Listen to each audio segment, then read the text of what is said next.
It's a good background you got, Francis. Hey, thank you. Good to see you, Kirk. Good. Maybe I'll go horizontal. Oh, cuts me off a little bit. Let's see. Good to see you. Good to see you. Connecting with everyone. Oh, look, all the right people are here. Hey, Dave. How are you? Happy Founders Day, everyone. Happy Founders Day. Founders Day, brothers. Happy Founders Day. All right. What a distinguished group. Except for Newcomb. Oh, yeah, Vijay. Oh, shit.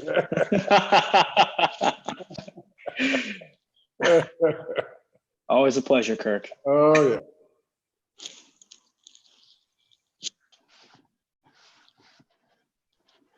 Brothers, we'll give it another minute or so before we get started. So feel free to continue the conversation as we have. Great to see you all, as always. Sure. Thanks for inviting us. I thought that went well with Rob and Ben this morning.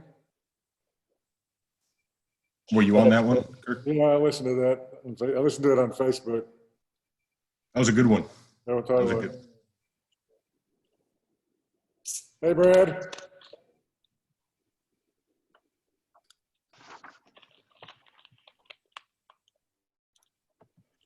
Oh, there's Brent. Hey. And you can just stay muted. That'd be better. That was the plan, Kirk. That was the plan.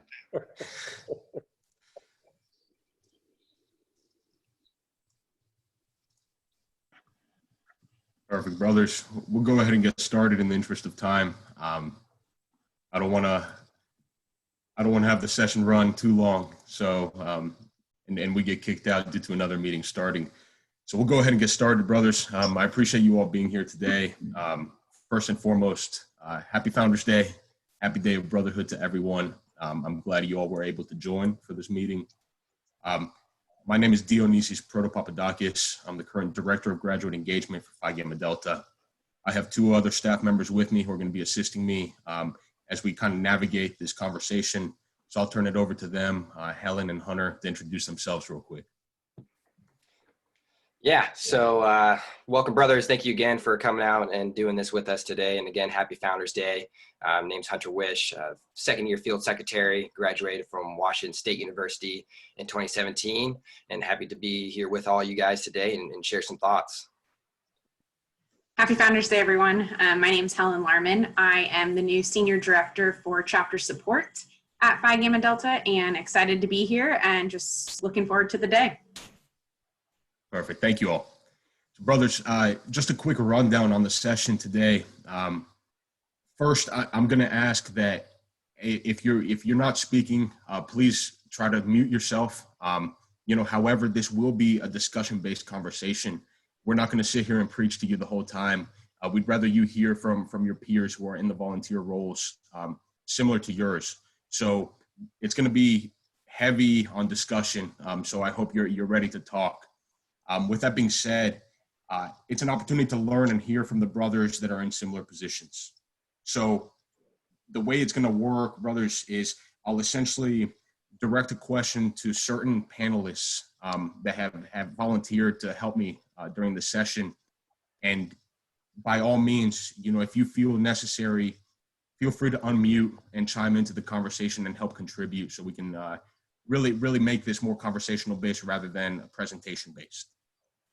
If you all have any questions or thoughts, please utilize the text box that's available to you.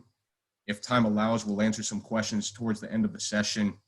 And in the middle of the session, you'll realize the staff members will ultimately switch our names to our email addresses, but also put our email addresses in the text box. So just to make it a lot easier on you, if you do have any follow-up questions, feel free to send an email at that time.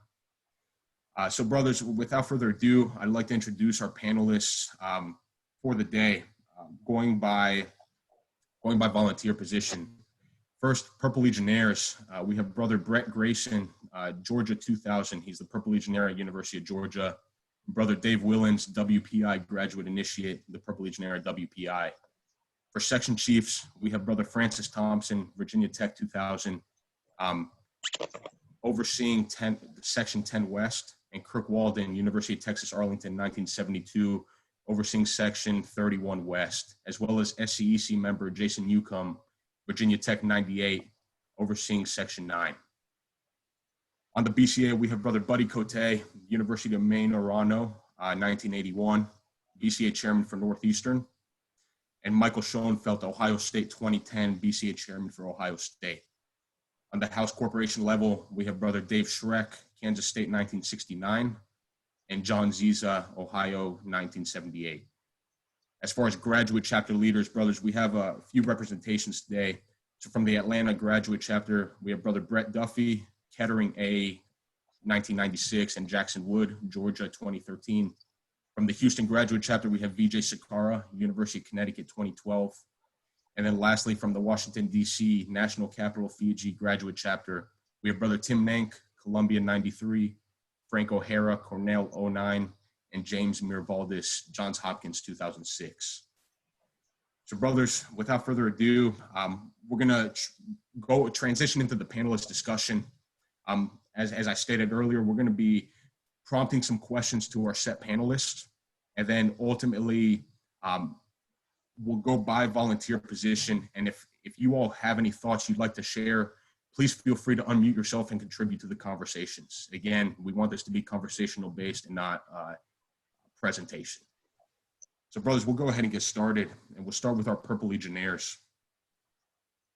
Brothers, how have you, as Purple Legionnaires, adapted to some of these changes and the difficulties that COVID has brought about? Start with Brother Dave Willens. Sure. So Dave Willens here, PL at WPI. We're about an hour west of Boston. So our chapter house, we closed it mid-March, actually while our brothers were on spring break, and that's when the university decided they were closing as well. So since then, the challenge has been how to keep communication up. We've really got several things going on all at once. There's what I would consider the inter-chapter communication. So trying to keep the brothers themselves communicating with one another. You know, they're all home, they're in their separate places. So we want to keep them talking with one another, especially the different positions and chairs in the house. Two is, as PL, I'm in regular contact with the cabinet, but also the chapter as well, you know, weekly basis, whether that's emails, texts, whatever they need. I'm also in constant contact with our section chief, Tim Kilduff, on a weekly basis as well, just kind of giving him updates as to what's going on. And then we have the Housing Corp, and the Housing Corp interacts with PL, the chapter as well, but also the university. So we've really got like four channels going on all at once. And our undergraduates, they are still holding weekly house meetings. They do it just like this via Zoom, once a week in general. I try to hop on if it's a convenient time. They are still carrying on business as normally as they can. We ran a virtual philanthropy event. They're still planning for the fall, assuming that we will resume some sort of normal operations. They're holding elections, so they're still getting things done, which is great. And then on Fridays, I think about 8 p.m., they have what they call Brothers Happy Hour. Can't say I've joined in on that, but I'm sure we can all imagine what goes on. But I think that's healthy, so that they're enjoying one another, staying in contact, and staying in tune with what's going on. House Corporation, we're maybe like bi-weekly communication, not too crazy. We're more or less relaying information that's coming from the university as to, you know, move out plans with the houses.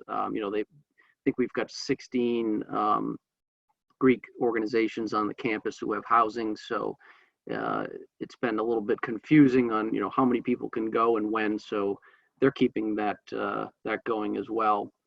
And then operationally, like I said, PL with cabinet, very simple. You know, basically letting them know, you know, we're all here as graduates. We're paying attention. We care about what's going on. you have any questions, please reach out, to let us know. So that's all been fairly smooth.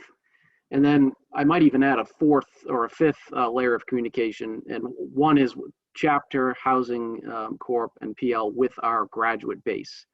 So we've got about 700 emails on file from alumni. And I think every 2.5 to 3 weeks, we send out a very short communication to the graduates, let them know what's going on, basically.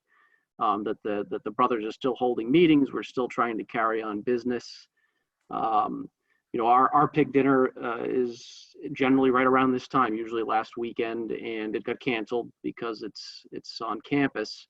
So we are moving to a virtual pig dinner. And I've seen a few other places have done that. And Kirk, I think you were involved in one or two.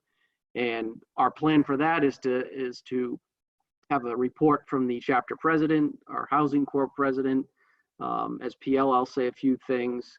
And then one of the things we love to do is introduce the new members who have been kind of caught in the middle of all this. The graduates have no idea who they are. So we want to make sure that happens, get them introduced, show them that we have a huge base here that's interested and cares about what's going on. And then, of course, we'll have some graduates speak and address everyone at the same time. So that's what we've kind of got going on at WPI. I mean, the communication is the name of the game. Not too often, but just often enough to make sure that business can carry on and let them know that you're there and that we're just not going off on our own directions. Perfect. Thank you, Dave. Brother Brett Grayson, at UGA, how have you specifically helped support our undergraduate chapter during this time? Hey guys, I apologize if it's very loud for a second. I just hit the one spot in Athens with a lot of traffic, and I'm on foot.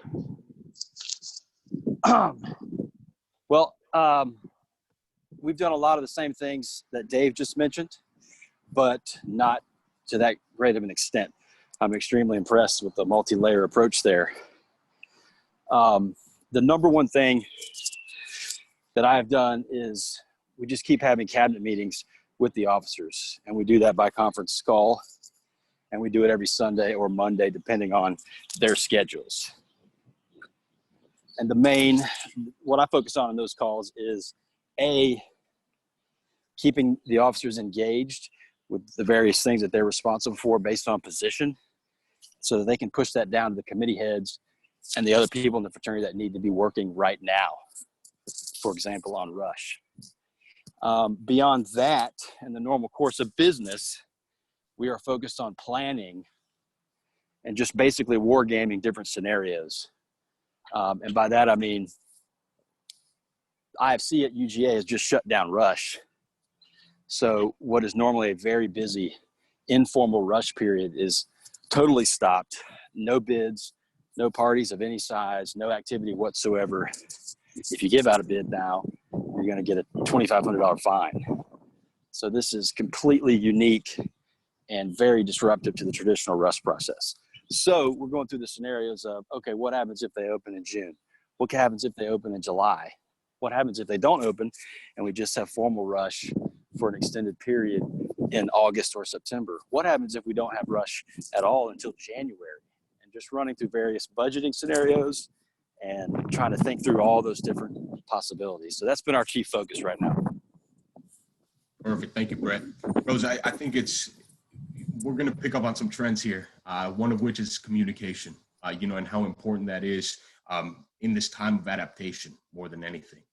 So brothers, as we kind of switch roles, looking at the section chief level, more of a focus on our graduate connection, how have you, as section chiefs, Kirk and Francis, how have you both adapted to these changes, but also found ways to keep all the graduates involved and connected? Sure, I can jump in there.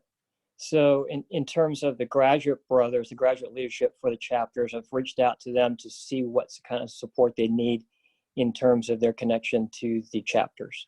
So I feel like it's individual based on what the relationship is, activity is for the chapter for the semester that's been happening in the spring. I feel like it's customized for what their needs are. So that is the operational side of it, making sure that they're functional, connected with the chapter, what they need. They can continue to do what they were doing previously before CV started. But then if there are any holdups or anything or obstacles to them, we work through that. What I've been focusing more on is the brotherhood aspect of it. So I've reached out to each of my 3 chapters, and I took some opportunity to connect with them on personal level, just see how they're doing. I feel like that's important to do because each person has their own challenges with whatever situation is for CV, whatever impacts it's had. And in particular, I always look for things that are of a positive nature. So one thing that came to me is kind of like a gift is Row Alpha had their pig dinner virtually. So it was kind of an experiment. I think it was very well done. That happened last weekend. And I took that opportunity to get approval to invite the graduate leaders from my section to join. And that built some camaraderie. So I hope they all joined. I think they did. I noticed some of them spoke up during the pig dinner. And I feel like that also kind of informs them of skill set for building virtual events such as pig dinner in the future, if that's ever needed. Hope that's, and past that, I think, I'll kind of jump into some things.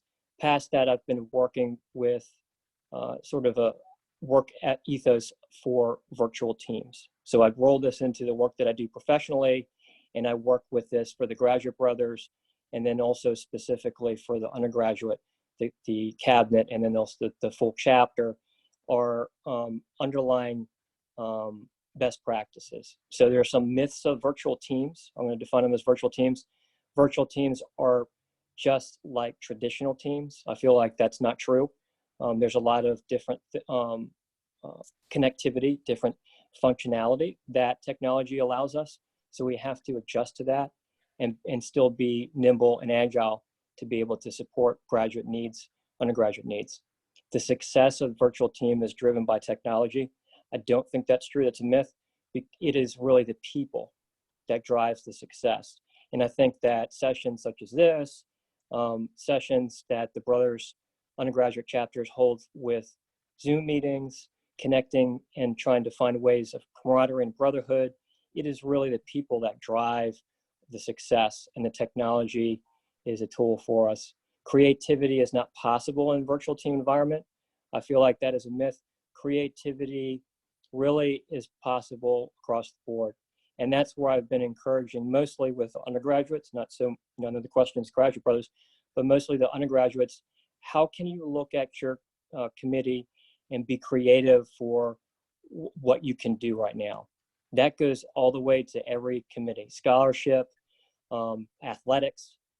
So I've given some hints. Athletics, maybe we can talk about health and safety things, best tips that you can do for going shopping, things that you can do to practice good exercise and motivate your brothers to continue to get some good mental health and physical exercise. And then finally, hands-off leadership style is best for virtual teams.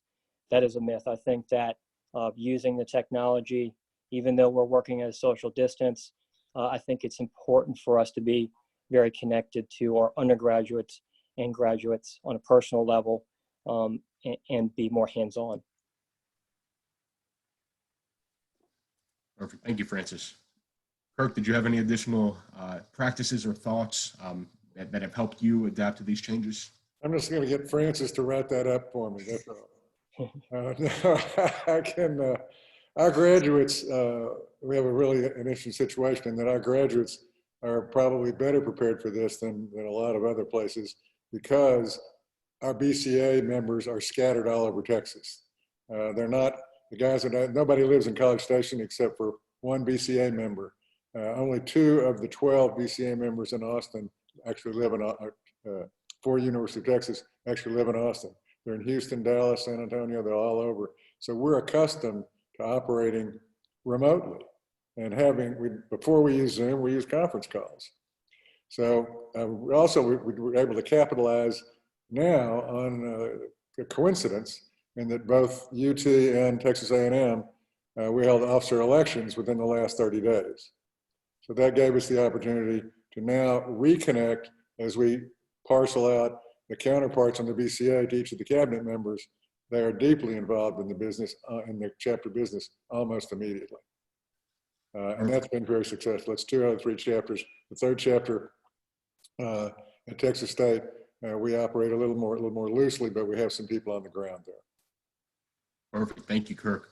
Brother Jason Newcomb, from the SEEC level, you know, what type of practices do you find to be helpful, you know, in this time of uncertainty, you know, with connecting our graduate brothers?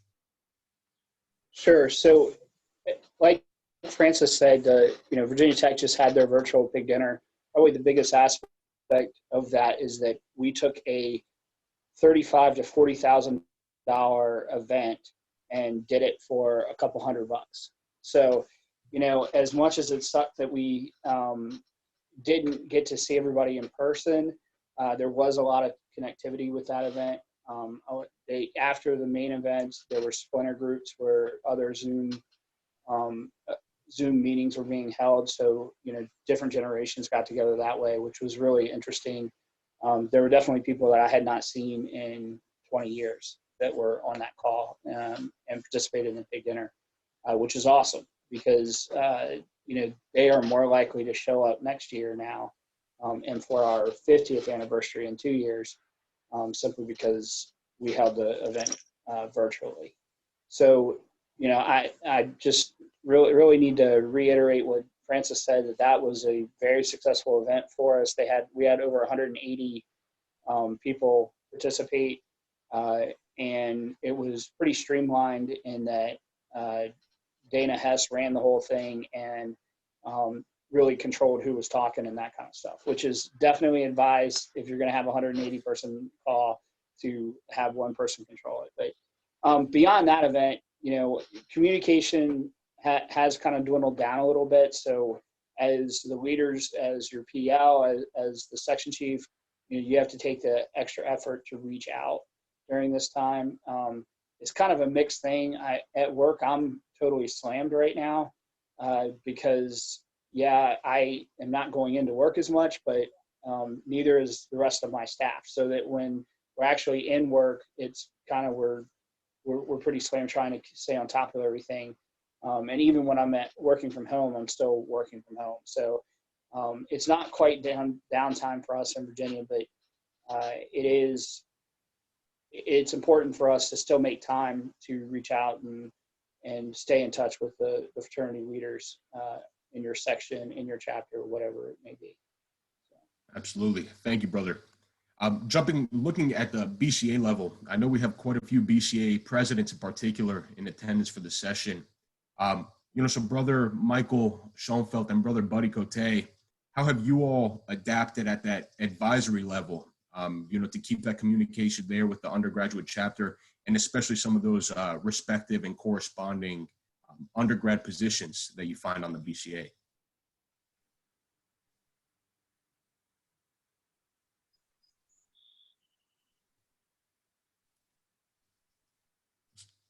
Start with Brother Michael. Sure. One of the interesting challenges for us from an advising standpoint, you know, I think the communication piece that everybody's talked about has definitely been key for us. So I won't reiterate that, but it's been to realize that just like the pandemic has sort of turned the world upside down for all of us, that's true, especially for our chapter leaders and our undergraduate members, and maybe more so. They may be a little less well equipped.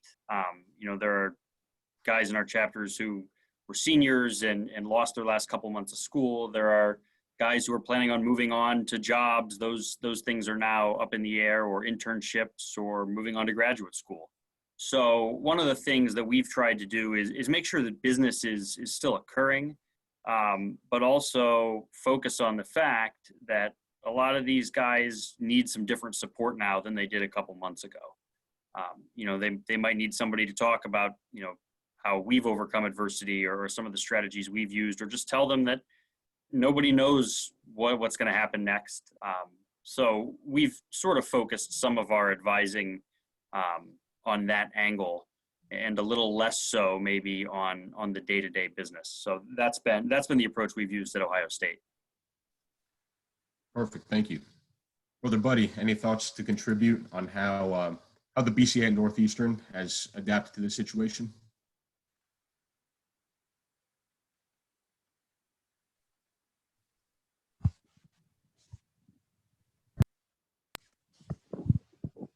Sorry, I lost my tech there. How are you all? Can you hear me all right? Perfect. All right, great. Just a quick, I guess a quick summary would be that we're doing what we ought to be doing, right? And one of the fortunate things for us is that Northeastern is a very high performing chapter. And were we not to be in touch with them and scheduling BCA meetings and doing Zoom meetings, they would be prompting us to do so. So that's a luxury that many of us don't have all the time, certainly. The other piece that's helpful when you do work with a high-performing chapter like Northeastern or New Ada is that they've been consumed by the awards process recently, which is in and of itself a natural process of self-examination and goal setting and all that kind of thing. So walking with them through the various awards that they have, packages that they put together, has been helpful. We've been able to parcel those opportunities out to each of the respective BCA members that are involved in each of those areas of chapter operation, or more holistically, the chapter president and the entire cabinet. And it's just been trying to keep up with them and their proactivity. And that's a healthy challenge that we happen to have these days at Northeastern. So to me, it's fundamentally just exactly what we're doing right here. Just collaboration, communication, and giving feedback where it's needed, because we all know, I've always believed that these undergraduate leaders in chapters, despite how they may act at times, they really do want leadership, they really do want direction, and they want that attention as much as sometimes they lead us to believe otherwise. So it's an opportunity and a privilege to try to help them through that process. Absolutely. I agree with you. Thank you, buddy. You bet. Now, brothers, looking at the House corporation level, things are going to look very different. And I'm sure a lot of the changes that have been had so far are very non-traditional, to say the least. So, I'd like to turn the mic over to Brother Dave Schreck and John Ziza to discuss what has the housing situation really looked like, since the beginning of COVID, and essentially, what steps have been taken to be proactive to prepare for the fall semester.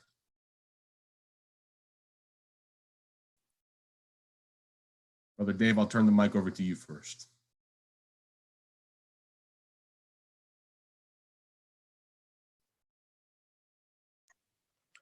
I'm glad I'm not the only one that struggled with that. How do I get on? You're good, Dave. I am unmuted. Okay. First of all, thank you for letting me participate. I do want to ask Buddy Cote, Buddy, didn't your mustache used to be black? Oh boy, yeah, that was about the time of the fraternity's founding, I think. Oh, that's right. I noticed you. About 172 years ago, yeah. Yeah. Well, I became the House Corporation president a little over a year ago, and there are two things that we put in place that are helping us yet today. First of all, so we made sure that we had a genuine strategy, because there was no strategy at the time. And the second thing is, as Jim Collins writes in Good to Great, the real question is not what needs to be done. The real question is who's on my team. I'm very fortunate to have a board of directors of 15 people. I'm also fortunate that part of our strategy was to bring together a resident advisor instead of a house mother, which we've always had. The resident advisor is a Fiji, He and his wife live in the house year round. We have a property manager who's also a Fiji, who owns a property management company in town. We have a new treasurer. We have a fraternity consultant who works with us on rush and academic excellence. And we brought in a professional food company, Upper Crust, which is the preferred caterer. When everything stopped in March, I live outside of Atlanta. Kansas State is 14 hours away. But like some of you others, I'm used to working remotely. When I did work, I'm retired now, but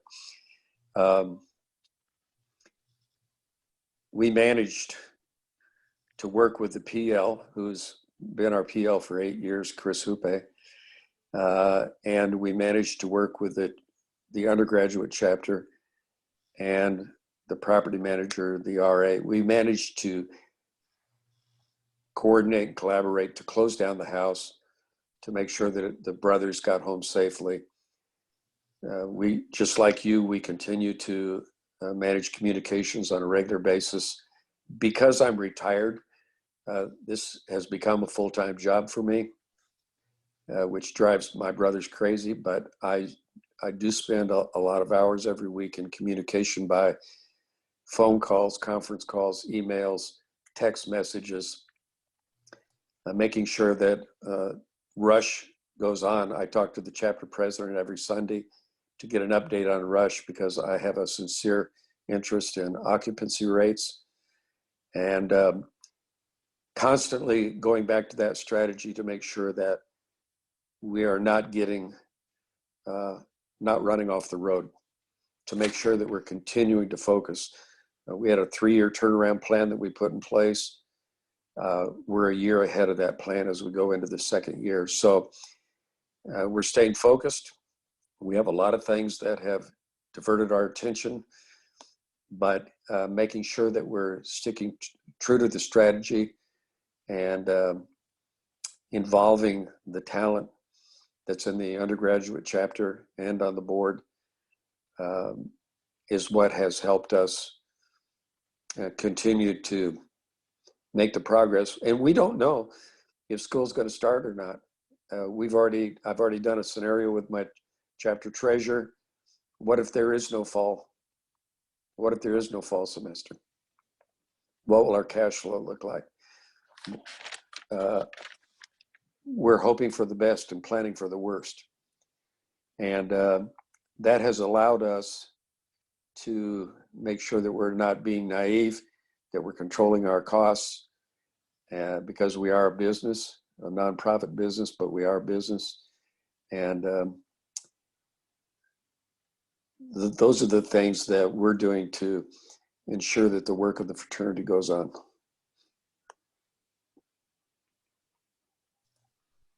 Perfect. Thank you, Dave. John, did you want to add any thoughts to that? Just a few. John Ziza, High University, former House Corporation president for 8 years, and currently on 1848 Properties Board and Housing Committee. The OU Housing Corporation has actually worked very closely with the university to get an understanding of what the fall might look like. Like many of you, we don't know what that looks like yet. From a budget perspective, though, we're putting together 3 budgets. One budget is a normal year, one budget is a partial year, and the third budget is a no year, a situation where we don't have brothers on campus for the entire year. And I would encourage all house corporations to take a look at all those scenarios, because they're all possible. In addition, we're fortunate that we have a house director who's under contract for 2 years, so is there through the summer and can be there to help us with summer projects that we have scheduled. We had just like many of you, the guys learned that they weren't coming back to campus during spring break, and when spring break was over, they were afforded the opportunity to come back to the house, get their possessions, and vacate the house. So the house is empty. The house has been cleaned and prepared for the fall, and we'll have our normal activities that we do during the summer, the cleanups and the pest inspections and the security inspections and those kinds of things will continue. Putting my 1848 properties hat on just for a brief second, the 1848 property board have reached out to all of the housing corporation presidents to understand what the impact of COVID has had on them and to offer our assistance. If you go to our page on the Phi Gamma Delta website, you'll see that we've listed best practices relative to dealing with COVID-19, and we'll continue to update those best practices relative to sanitation and cleaning. We've been advised that there may be some new processes that could be required by universities and local officials relative to fraternity houses. And as soon as we know more about that, we'll certainly share those best practices. But it could include additional operating costs for sanitization that may not be in house corporation budgets. It certainly could look different for those house corporations that provide meal plans, as buffet style meals will probably no longer be provided in fraternity houses. And meals are likely to be in takeout containers, which will add to the expense of providing that service. I would like to hear from the brothers who have had the virtual pig dinners about what went well and maybe what didn't go well, as we have our scheduled in a few weeks. As well, I'll add that we're planning, and assuming that the school opens in the fall, we're planning an initiation event to have all the brothers come back when the pledges who never got the opportunity to go through initiation in the spring go through initiation when the fall semester starts. And that's going to be kind of like the makeup pig dinner and graduate event this year. I'll chime in on what went well for Virginia Tech. The organization having a schedule of we're going to do this, and kept the whole program going. And I think that was really effective, and Dana did a good job of, everybody who knew that they're going to speak in a minute, not only did they know, they knew that, I'm going to go after Ward, or I'm going to go after this. So the organization was probably the biggest piece of it, knowing you're having a plan, having a routine, going through what you wanted to address and what you wanted to do.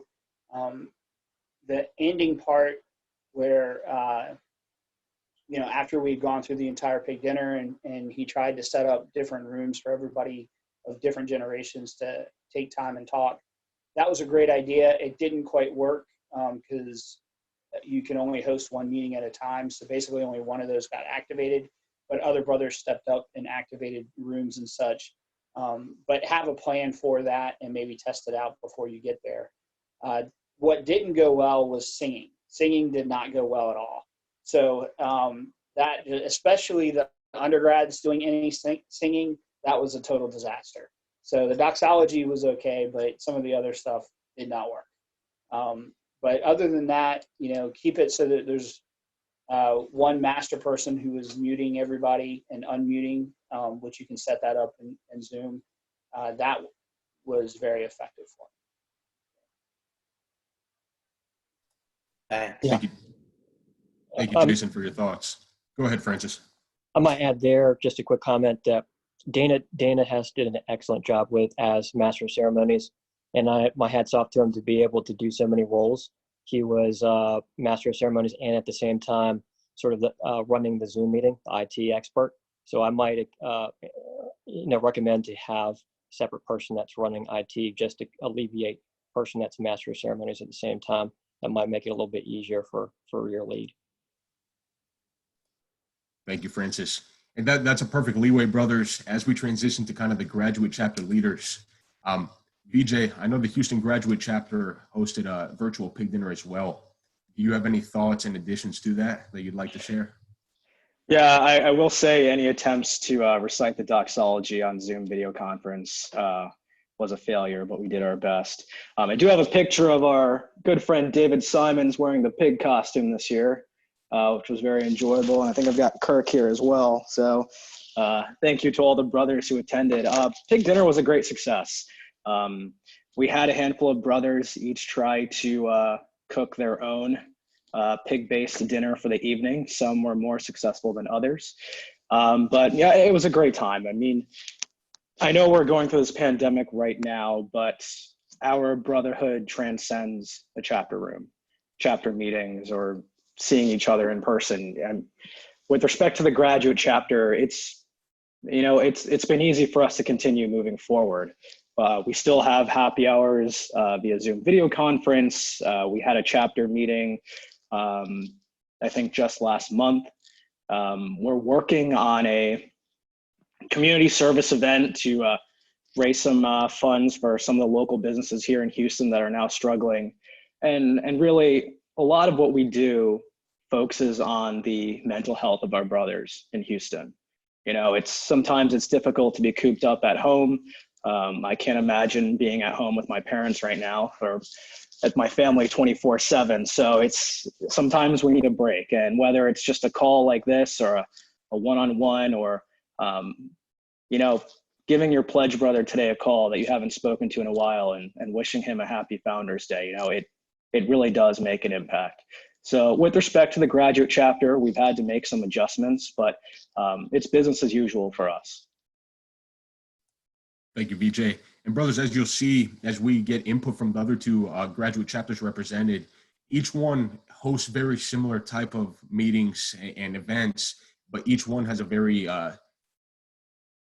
different focus, if you will. So brothers, I'm gonna turn it over to the Atlanta graduate chapter to share some of the ways that they've adapted to the changes of COVID-19.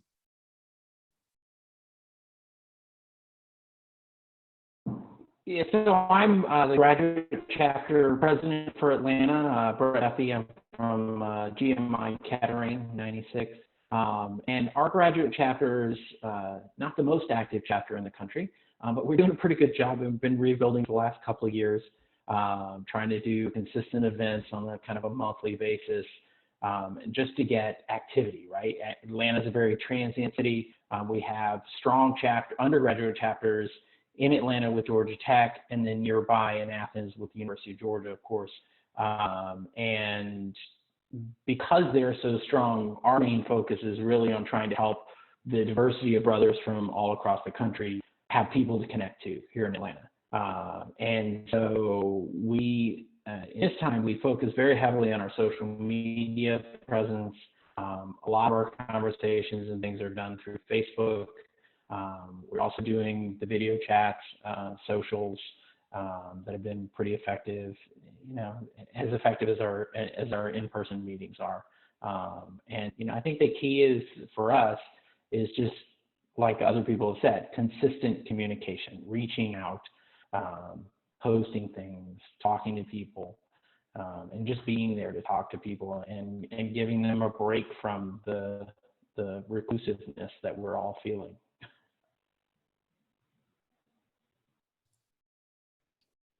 And then this is Jackson Wood, UGA 2013. I help out Brett with a lot of our logistics, planning, moral and mental support as well. One thing I'll add is something that is a big strength is reaching out to people like Vijay and other folks that are active in the grad chapter communities and get some ideas of what's worked well, what hasn't worked well. I know in the past I've bounced ideas and thoughts off of Vijay because Houston, like Atlanta, is a very car dependent city and very spread out. So something that maybe others might have not thought about, but something I thought worth sharing. Perfect. Thank you, brothers. And lastly, for National Capital Fiji, our graduate chapter in Washington, D.C., brothers, how have you all adapted to these changes, and ultimately, what really is the impact of connectedness and brotherhood, during these times? Hi, this is Tim Nank. Thanks for having us. I'll just make a few comments and let James and Frank give their comments as well, but I'd really like to echo what Duffy just said. We're also a very transient city, and we have chapters from Charlottesville, Virginia, all the way up to Baltimore, Maryland, but we have grad brothers that come throughout throughout the whole United States that come here to live, to work, do internships, to pursue graduate studies.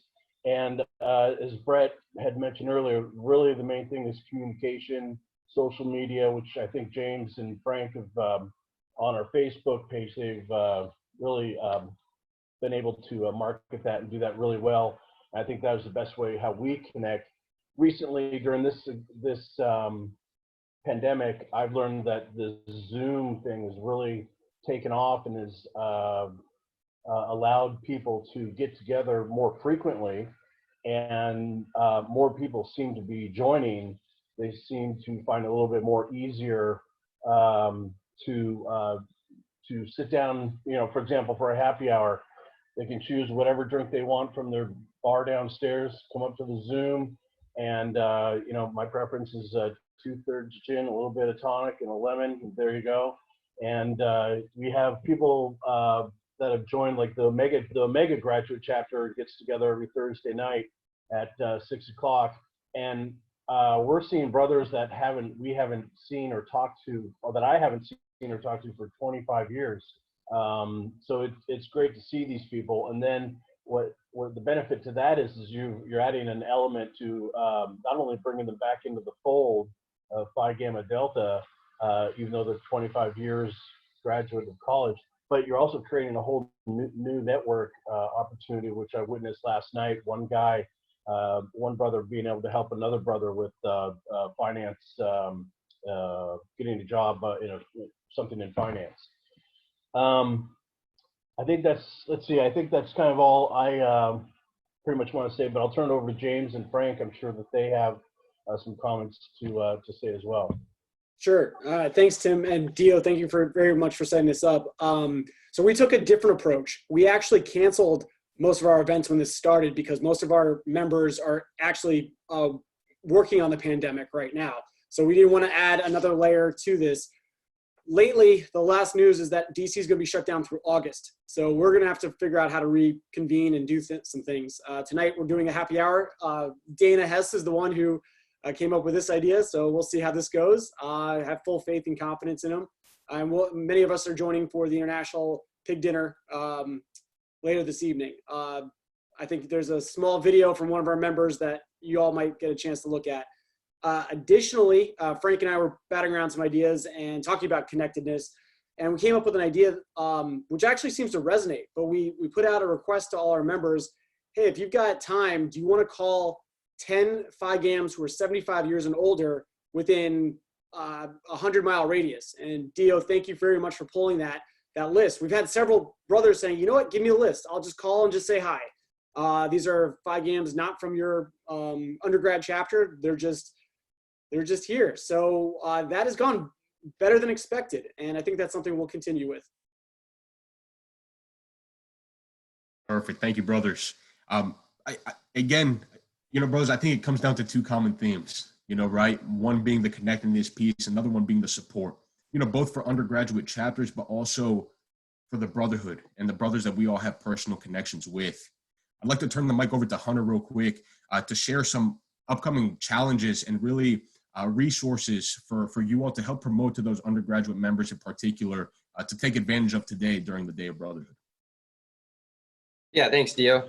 Just a few things that I want to touch on. I think one of the ones that what we really were pushing for this summer, and unfortunately with this virus, what happened with the summit. So at 6 p.m. Eastern time, we're doing a summit webinar instead. So it's going to be a series that's going to be continuously happening throughout the month. But if you could really encourage your undergraduate chairmen to pass on to the recruitment chairs, as well as the new member educators to get involved with these. I know through my meetings with the recruitment chairs and new member eds, they're having a hard time struggling to see what they can be doing during this time. And I think what we can be doing is learning from our staff members and pulling from guest speakers from Fired Up, like Matt Farrell, and hearing what they have to offer so they can still develop plans and be prepared for the fall. I think a lot of it with new member ed and recruitment, sometimes we don't have tangible plans set up going forward. And I think this virus has given us that time to be able to work towards a set plan and be more prepared moving into the fall. And then Dio, correct me if I'm wrong with the call 5 Gams and touching off from that point.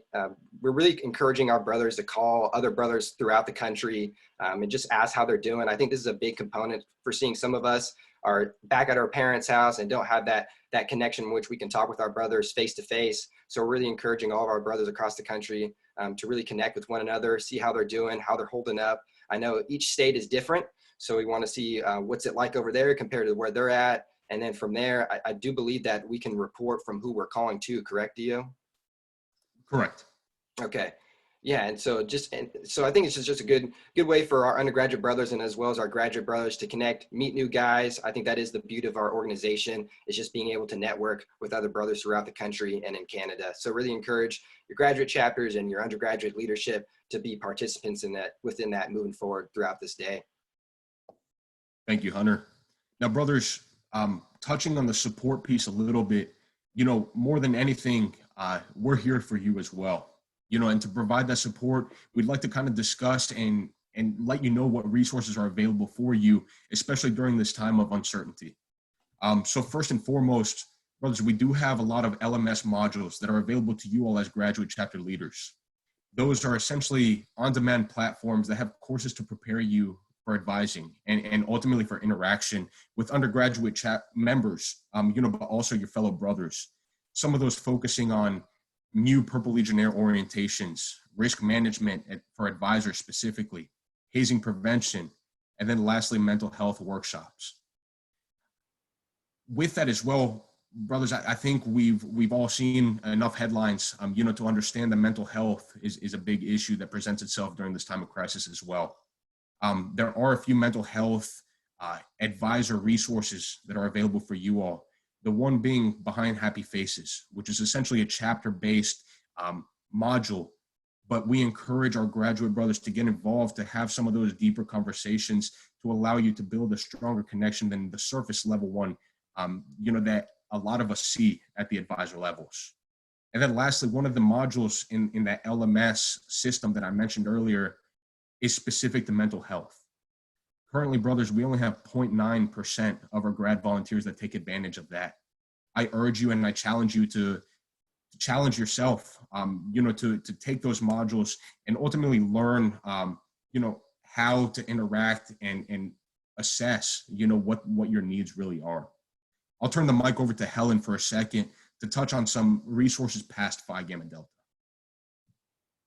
Hi, everyone. Thanks, Dio, for asking me to join on day 10.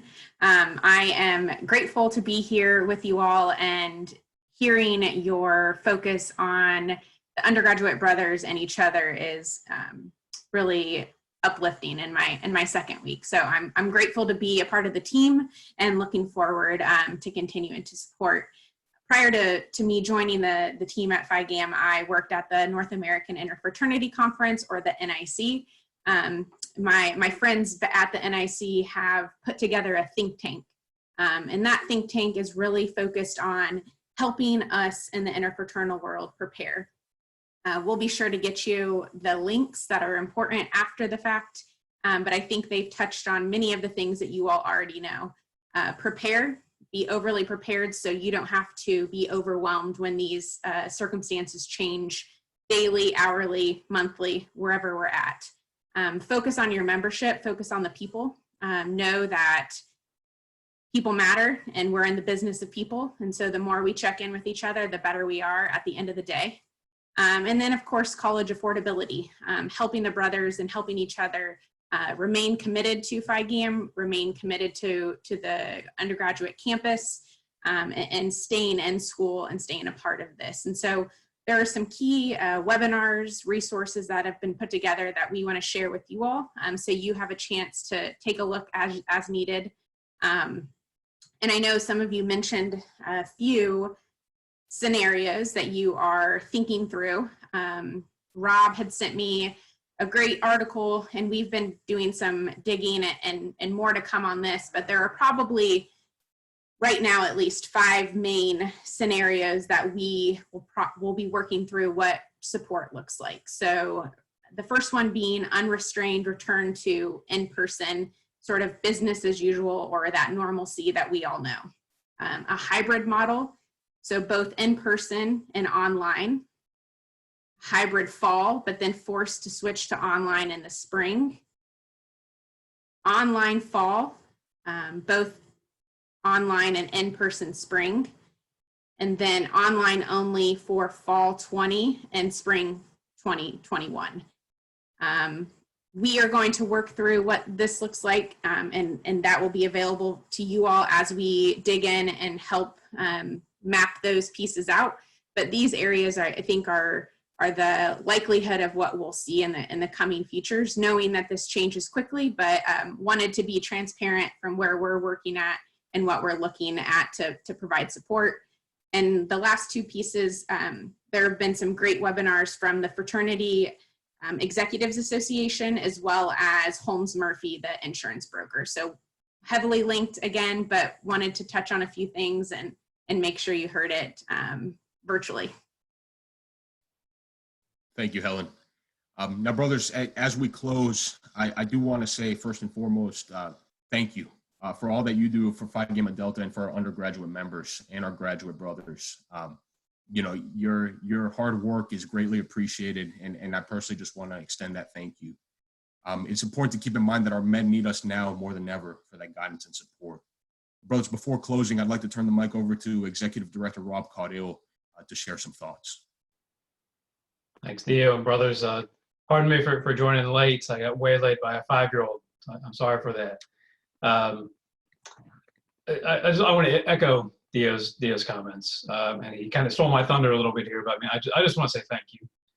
We know it's been an especially hard time for a lot of us, be it in the fraternity, personally, professionally, and I continue to be highly impressed by the dedication of not just our undergraduates to the fraternity experience, but primarily to our graduate volunteers who stick it out and continue to offer that guidance. So from the bottom of my heart, thank you very much for what you're doing. It's good to get on here for a minute and see some faces I haven't seen in a while. So I'm longing for the day I can see you all again in person at an event, some more so than others. But I would also share with you, I think the idea of our Day of Brotherhood was to really rethink and rekindle those friendships again, right? And give us that good excuse, that a good opportunity to reach out. But my challenge to you is to bring that along to your chapters. It doesn't have to stop today. But you know, I really hope that this just kind of starts the thinking, starts that idea of friendship being the basis of everything that is Phi Gamma Delta. It really is the foundation of everything that we do. So if we continue those on and on for the days, then the weeks and months to come, it's going to be needed, and we're gonna need that for a long time going forward. So again, I appreciate everything that you're doing, and I hope you're taking today to remember really what it means to be a Fiji. Thank you, Rob. Brothers, to close, again, we're here for support. If you all need anything, please let myself or any other staff member know how we can help during these uncertain times. But I thank you all for taking the time, to join us for this session. I hope you took something away from it. And again, please just keep us in the loop of how we can help. We're here for you. Thank you, brothers. Thank you, everyone. Mighty proud. Thanks, everyone. Mighty proud, brothers. Proud.